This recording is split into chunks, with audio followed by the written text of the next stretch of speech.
Hey Posture Nation Elite, I've got an incredible chiropractor here with an interview that I'm just excited to share with you. Dr. Alex Vidan is the official chiropractor for my favorite, the St. Louis Cardinals, who've won over 11 World Series. They are incredible, and he gets to work with these professional athletes, and just wait till you get to see his World Series ring. I mean, this thing is incredible. He also works with the professional cheerleaders, the Rams Cheerleaders, and on top of that, he's spoken more than 150 times on local news interviews. I am extremely excited to bring you this interview, so here he comes. Thanks, Posture Nation Elite. We'll see you soon. Hey, Posture Nation Elite, Dr. Mark here. I am here with Dr. Alex Vidan. He is the official chiropractor for my favorite team, the St. Louis Cardinals. We are so lucky and thankful to have you here, Thanks Dr. Alex. We've got some amazing information for you. Dr. Alex is an expert, and he is going to give you some value bombs right now. So if you're ready, Posture Nation, if you're ready, Alex, I'm ready. We're going to jump right into it, okay? So what was one of the biggest challenges for you starting off in practice? I would say one of the biggest challenges for me was just, not knowing what I didn't know.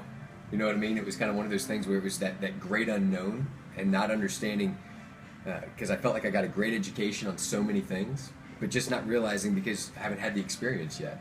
And I really feel like experience is the most expensive way to learn something, right? Absolutely. And so I found and reached out to people that had been there before me, so I could ask them questions that could be mentors or guides that could kind of weave through that process for me, so I would have fewer obstacles, which cost me less money, right? Which meant I reach my success much faster and better, And then I would say that the next thing associated with that was the fact that I just did it.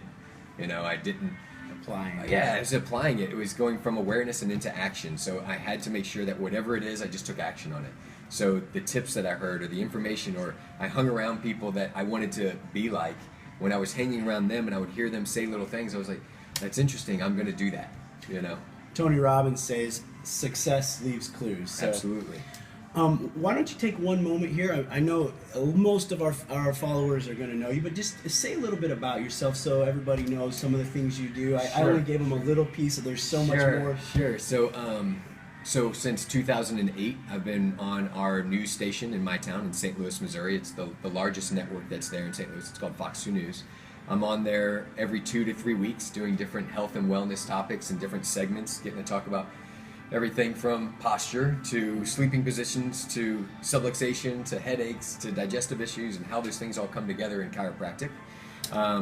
And then in 2010, I started with the Cardinals. So whenever they won in 2011, I was out there on the field with the players, popping champagne and the whole thing. So it was an amazing experience, and it's a great organization.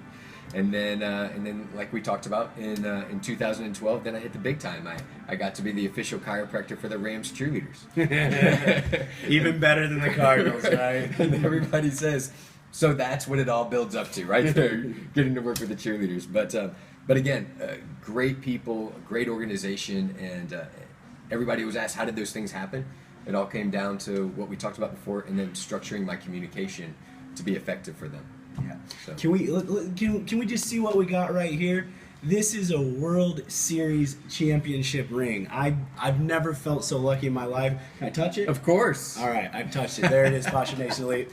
All right, so continuing on with the interview, what did you do to niche down? Like, how did that come to you, and when did you kind of realize it, and what did you do? Yeah, so when I first started off, I was, like we talked about, I was broad, and then I just decided, you know what, it doesn't make sense for me to be like everybody else. I need to figure out exactly what it is that I wanted to do to get into a niche. And so, obviously my niches, my unique selling points and my unique selling propositions are things like me being on the news and working with athletes, elite athletes, and those types of things. And then also another aspect for me too was TMJD.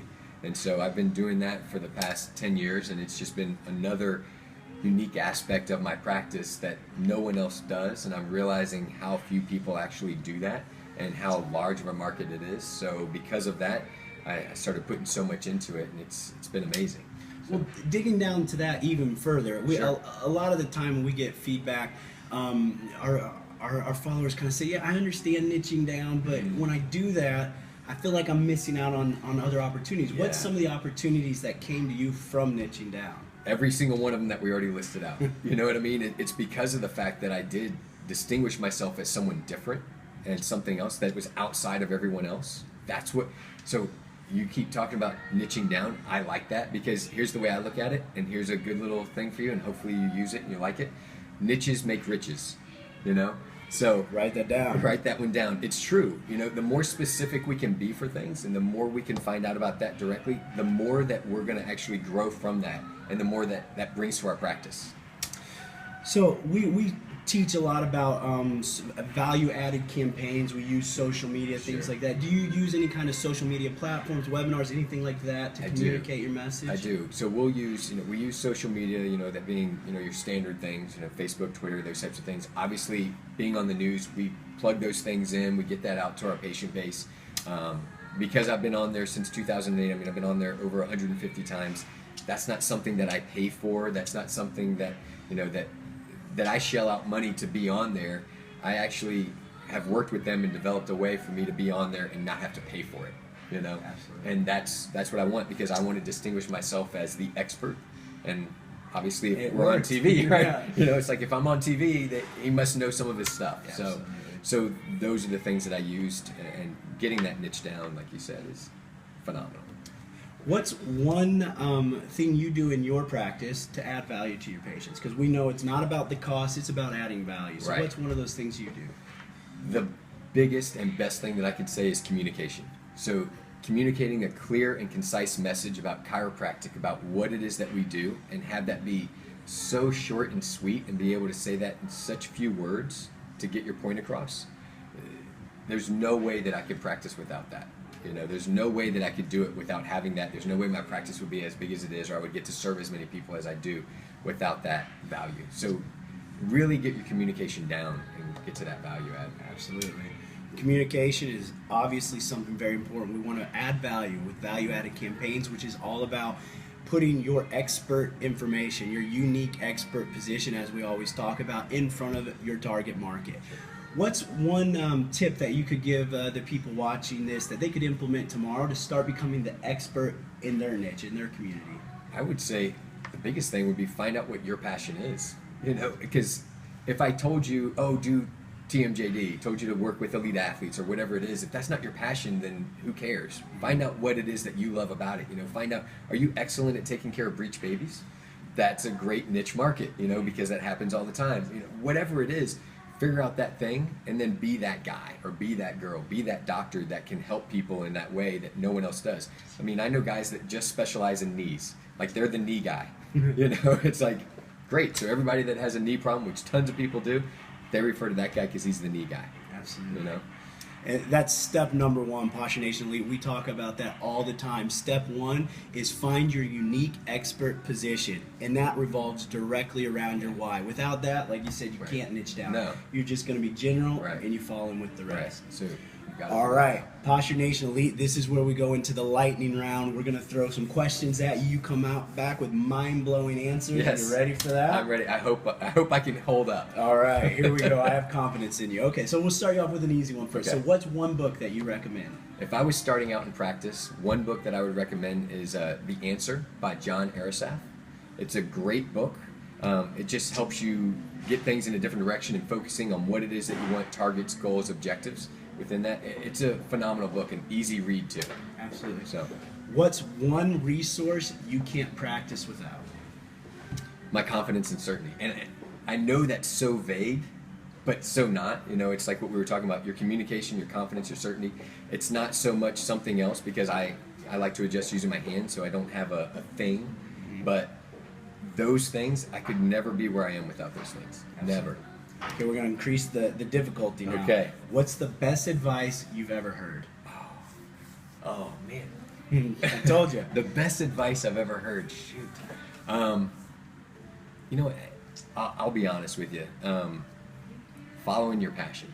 And that, again, you probably heard those things so many times, but I feel like so many people don't do it. And because of the fact that following your passion means taking action, so many times I'll just say yes to things because it forces me to take action. And because of that, it's like the next opportunity comes, and the next opportunity comes, and the next opportunity comes. So I keep pushing along that. So following your passion, whatever that is, and figuring out what that is, will force you to grow, but you have to take action. You have to do your part. Yeah. We have a lot of them out there that they without figuring out what their passion is, they end up just being like everyone else. Right. They think, well, this chiropractor or this expert's doing this, I need to do that as well as this, as well as that. You can't be the expert in anything. It's the jack of all trades, master none. Right. That's not what we're looking for.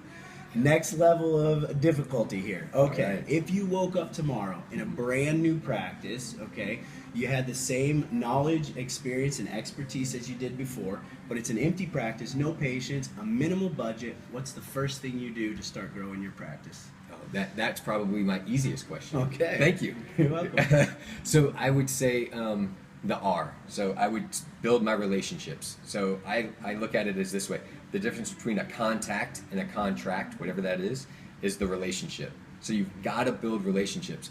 That doesn't have to cost a lot of money. But you start, it doesn't have to cost any money building relationships, right? But you start building relationships with people, and all of a sudden they just want to refer to you, and they want to key in with you, and they want to use you as their guy for the TMJ guy, or the knee guy, or the whatever, the breech baby person, whatever it is. You become that person, but you have to develop those relationships. And so what I find is that a lot of times people say, oh, well, I met this person, and they referred me one patient. It didn't really work out. Well, that's because they didn't develop the relationship. Yeah. You have a contact, and that's going to give you just one referral. You develop a relationship, and people are just going to keep on opening up the floodgates and keep referring to you. Because think about it, even for you, if you know somebody that owns a great restaurant or is a great mechanic or whatever it is, then that person you're going to refer to all the time. Even if there's 10 other mechanics or 10 other restaurants on that same street, you're going to say, I've got a great place, go to this place, they're going to take great care of you. Even if they're not the best one on the block. Yeah. It doesn't matter, because you're a friend, you have a relationship, they're going to send them to you. So I would say build a relationship, and that doesn't cost money, but that can cost time and effort and energy within that. Which that's part of the game, Yeah, right? right. I'm gonna pull you even a little bit more out of that question. Right. Can you give us one specific example? Maybe because your relationships with some of the professional sports teams. How did you begin to develop that? How did you nurture and develop that relationship? Oh man, that is a good question. Nurturing, developing those. I'm the type of person that like we hung out and everything. I like hanging out. I like meeting people. I like getting to know something about them, and I like asking questions about them. So I don't build those relationships because I want something out of it. I just build those relationships because I'm curious and I want to know more about them and what they do, because I find success in any dimension interesting, because there's something to learn. I know that I can learn things from you. I know that I can learn things from you. I know that I can learn things from the mechanic down the street, whatever it is. I can learn things from those people, and because of that, my drive behind that is always just to have the relationship build. It's not because, oh, I'm going to meet this guy, and because he knows this person, maybe I'll get him to introduce me to him, or whatever it is. It's just about developing the relationship and keep furthering that and getting to know people. I like knowing people. Yeah.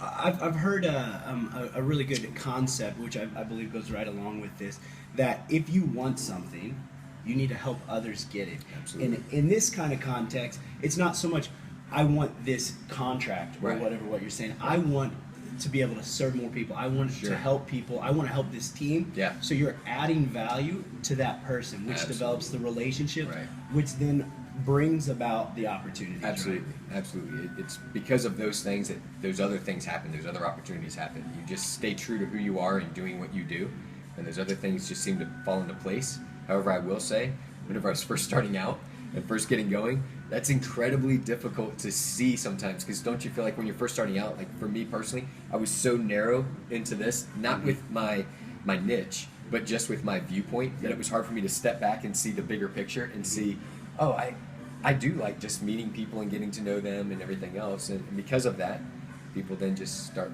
referring. I think that's an excellent point to capitalize on right there, Posture Nation Elite. You can't just look at it as not an opportunity. You can't look at it as a payment or you can't look at it as the opportunity to create the opportunity. You need to look at it more as, I'm doing this because it's going to serve everybody. And as Alex said, the first thing you can start doing, which costs no money, is get out and meet people. Every opportunity comes from networking. It comes from relationship. So that's something free that you can start tomorrow to start growing your practice. these were some amazing tips and information. I'm so glad, and I'm a little nervous here because I'm envious. I'm sitting next to the chiropractor for the World Series St. Louis Cardinals, and the Rams cheerleaders yes, as well. So I can't forget that, right. boys. Passion Nation Elite, I hope you are as excited and enthused as I am about this. I'm ready to go implement some of this in my own practice. We're so thankful for having you, Alex. Passion Nation Elite, go out and start doing this right now. Thanks for being here.